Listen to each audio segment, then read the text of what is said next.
ఈ రాజశేఖర్ రెడ్డి గారికి అత్యంత ప్రేమ షర్మిల గారి పైన.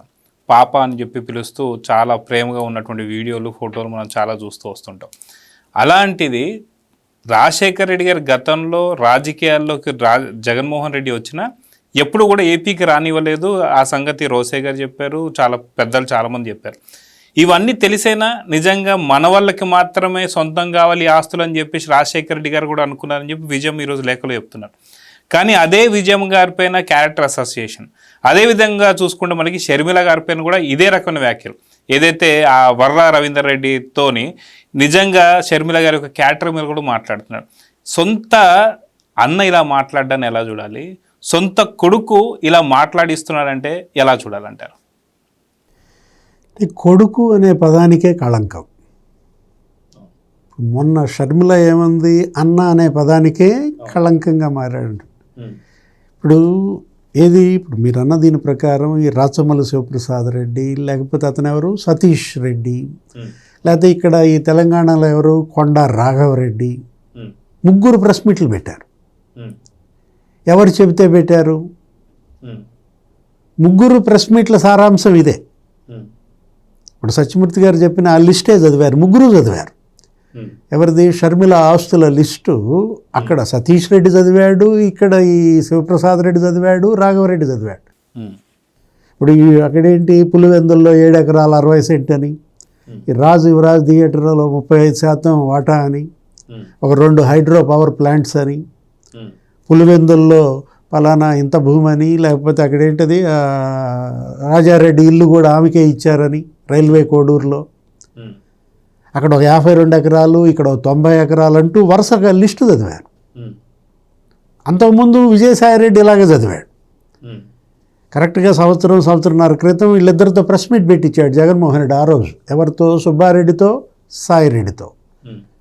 ఆ రోజు ఆమె ఓపెన్ లెటర్ రాశారు. ఇప్పుడు ఇవాళ క్లారిఫికేషన్ ఇచ్చారు విజయమ్మ. ఆ రోజు రాసిన బహిరంగ లేఖ ఏమని చెప్పింది విజయమ్మ? సాయిరెడ్డి నీకు అన్నీ తెలుసు, నువ్వు రాజారెడ్డి దగ్గర చేసావు, రాజశేఖర రెడ్డి దగ్గర చేసావు, ఇప్పుడు జగన్మోహన్ రెడ్డి దగ్గర చేస్తున్నావు ఆడిటర్. సుబ్బారెడ్డికి వార్నింగ్ ఇచ్చింది. సుబ్బారెడ్డి నువ్వు బంధువు, నువ్వు సంతకం పెట్టారు, మీ ఇద్దరు సంతకాలు పెట్టారు దేనిపైన ఎంఓయు. ఇప్పుడు ఎంఓయు చేసుకున్నారా లేదా సతీష్ రెడ్డి చెప్పాలి, లేకపోతే శివప్రసాద్ రెడ్డి, రాఘవరెడ్డి దానికి సమాధానం చెప్పాలి. పెద్దల సమక్షంలో వీళ్ళు చేసుకున్నటువంటి అగ్రిమెంట్, ఆ మెమొరాండం ఆఫ్ అండర్స్టాండింగ్, దానిపైన సంతకాలు పెట్టింది ఎవరు? భారతి మేడం, జగన్మోహన్ రెడ్డి. ఇద్దరూ సంతకాలు పెట్టి వాళ్ళు ఇచ్చారు ఆమెకి. ఎవరికి? ఆ సరస్వతి పవర్ షేర్లు మొత్తం ఆమెకి ఇచ్చారు. 51% షేర్లు విజయమ్మాయి, 49% వీళ్ళిద్దరయ్యి ఆ క్లాసిక్ రియాలిటీ కూడా. ఈ 3 కూడా ఎవరికి ఇచ్చారు? విజయమ్మకి ఇచ్చేస్తూ అగ్రిమెంట్ చేసుకుని రాసి ఇచ్చిన తర్వాత ఆమె మీద నాకు ప్రేమ విరిగిపోయింది, నాకు వెనక్కి ఇచ్చేయమని కోర్టులో కేసేస్తాడు. ఇప్పుడు ఆమె ఏమని చెప్పింది ఆ రోజు లెటర్లో? మేము భార్యాభర్తలు ఇద్దరు మా పేరు మీద ఆస్తులు కొనుక్కోవాలి, విజయమ్మ పేరు మీద, రాజశేఖర రెడ్డి పేరు మీద కొనలేదు ఆస్తులు, మా పిల్లల పేర్ల మీద కొన్నాం. షర్మిల పేరు మీద ఆస్తుల లిస్టు చదివావు సాయిరెడ్డి, జగన్ పేరుతో కొన్న ఆస్తుల లిస్టు ఎందుకు చదవలేదని అడిగింది. ఇప్పుడు జగన్ పేరిట మరి యలహంక ప్యాలెస్లో ఉన్న భూమి, లేకపోతే ఇక్కడ లోటస్ పాండు, ఇది 60,000 స్క్వేర్ ఫీట్ ఉంటుంది, అది 23 ఎకరాలు ఉంటుంది. లేకపోతే హిమూర్జా, లేకపోతే ఈ సండూరు, మొత్తం ఈ పవర్ ప్లాంట్స్ అన్నీ కూడా, ఆకాశ ఎస్టేట్స్, ఇవి మొత్తం ఈ కంపెనీలు, వీటిల్లో ఉన్నటువంటి షేర్లు, ఎన్ని ఆస్తులు మేము జగన్మోహన్ రెడ్డికి ఏర్పాటు చేశాం. ఇప్పుడు ఇతను అంటాడు ఈ సతీష్ రెడ్డి లేకపోతే శివప్రసాద్ రెడ్డి ఎంత 230 కోట్లు ఇచ్చాము, 30 ఏళ్ల క్రితం పెళ్ళైపోయి వెళ్ళిపోయిందని ఒకడంటాడు, 15 ఏళ్ల క్రితం పెళ్ళైపోయిందని ఒకడంటాడు. వీళ్ళిద్దరూ ప్రెస్ మీట్లో కూడా నీ ఎవరు ముళ్ళు ఇచ్చావు, ఆ ఇల్లు క్రమబద్ధీకరించు స్వామి, అది రెగ్యులరైజ్ చేస్తే దాన్ని నేను కుదవ పెట్టుకుని నేను అప్పులు తెచ్చుకుంటాను, దివాళా తీశానని లేఖ ఒకటి ఉంది గవర్నమెంట్ దగ్గర. ఆ లేఖ ఏమైందో అర్థం కాల. పయ్యావుల కేసు మొన్న కూడా ఎతికిచ్చాడు ఆ లేఖ కోసం. 5 ఏళ్ళు జగన్మోహన్ రెడ్డి మిస్ చేసిన పేపర్లో అది కూడా పడింది అనమాట సీఎంగా.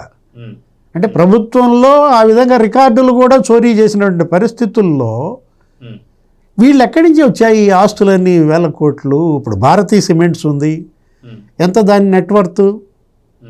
అదొక్కటే 20,000 కోట్లు ఉంటుంది. ఇప్పుడు ఈ మీడియా సామ్రాజ్యం ఉంది, సాక్షి ఛానల్ లేకపోతే సాక్షి పత్రిక, ఎంత దాని వర్త్? 10-15 వేల కోట్లు. అసలు వీళ్ళకు ఉన్నటువంటి ఆ విద్యుత్ ప్లాంట్లు ఇప్పుడు చదివానే, ఇప్పుడు ఈమె విద్యుత్ ప్లాంట్లు కానీ ఆయన విద్యుత్ ప్లాంట్లు కానీ, పవర్ ప్లాంట్ల సామ్రాజ్యమే 1,00,000 కోట్లు.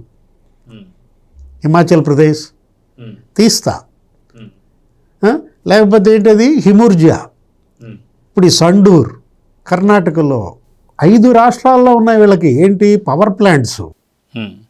ఇక్కడ ఎక్కడ సరస్వతి పవర్, ఇప్పుడు ఇదే ఈ గోల అవుతున్నది ఆంధ్రప్రదేశ్లో, అది దాచేపల్లి. అంటే ఇప్పుడు ఒకటి ఈ ఆస్తులన్నీ సరే మీ దోచుకున్నారో సంపాదించుకున్నారో ఏం చేసుకున్నారో ఆమె హక్కు అది. ఎవరిది? తన హక్కుని క్లెయిమ్ చేస్తోంది. నువ్వు దానం చేస్తున్నది కాదు ఇది, ఇది నీ బాధ్యత అంటోంది నీ చెల్లి, నీ తల్లి. మీరు ఈ లెటర్ చదువుతూ ఒక మాట ఏదో చదివారు, ఆ లాస్ట్ లైన్ ఏం చదివారు? అదే ఇది ఖచ్చితంగా నేను దేవుని సాక్షిగా నేను రాసినవన్నీ వాస్తవాలు మాత్రమే అన్నారు. దానికి పై లైన్ చదవాల. నువ్వు దానికి పై లైన్ ఏముందో చూడు. ఆస్తుల పంపకం జరగలేదు, నిజం ఏమిటో నా దేవుడికి నా కొడుక్కి తెలుసు. అంటే ఆ దేవుడు వేరు, ఈ దేవుడు. విజయమ్మ దేవుడు ఎవరు? రాజశేఖర రెడ్డి. నిజం ఏమిటో నా దేవుడికి నా కొడుక్కి తెలుసు అంది. కొడుకు అంటే జగన్మోహన్ రెడ్డి, నా దేవుడి కంటే మరి ఎవరు? భర్త. అంటే దేవుడి సాక్షిగా నేను రాసినవన్నీ వాస్తవాలంటే రాజశేఖర రెడ్డి సాక్షిగా. ఏది మీరు ఇందాక చెప్పింది, రాజశేఖర రెడ్డి ఏంటి? ఆయన ఆదేశం 4 మనవళ్ళకి సమానంగా ఆస్తులు పంపిణీ చేయాలి. ఇది జనరల్. ఏది వాళ్ళకున్న మనవ సంతానం 4, ఇతనికి 2 కూతుళ్ళు, ఒక కొడుకు ఒక కూతురు. అమ్మాయికి 2009లో చచ్చిపోయాడు రాజశేఖర రెడ్డి. వీళ్ళు 2019లో పంచుకున్నారు. అది కూడా ముఖ్యమంత్రి కావటం వచ్చిన దరిద్రం ఇది. ఆ ముఖ్యమంత్రి కాకుండా ఉంటే ఈ చండాలం ఈ కొట్లాట ఉండేది కాదు. అంటే రాజశేఖర రెడ్డి ముఖ్యమంత్రి కాకపోతే కాదు, జగన్ ముఖ్యమంత్రి అయినాక పట్టిన దరిద్రం ఇది. ఎవరికి? షర్మిలకు పట్టిన దరిద్రం, రాష్ట్రానికి పట్టిన దరిద్రం అది వేరే విషయం. అంటే ఇప్పుడు ఆ రోజు ఏది జెరూసలంలో మొక్కులు చెల్లించడానికి విమానంలో పెడుతూ పంచాయతీ పెట్టాడు. ఇదే ఏది విడిపోదాం పాప, మరి నీకు ఒక కోడలు వచ్చుద్ది, ఒక అల్లుడు వస్తాడు, నాకు 2 అల్లుళ్ళు వస్తారు, మనం కలిసి ఉన్నట్టుగా మరి వాళ్ళు కలిసి ఉంటారని లేదు అని ప్రపోజల్ అతను పెట్టాడని ఆశ్చర్యపోయామని ఆమె చెప్పింది, తల్లే చెప్పింది. ఇలాంటి పరిస్థితుల్లో ఒకటి, ఇది ఘర్ ఘర్కి కహానీ కాదు, ఇది కేవలం వైఎస్ గారికి కహానీ.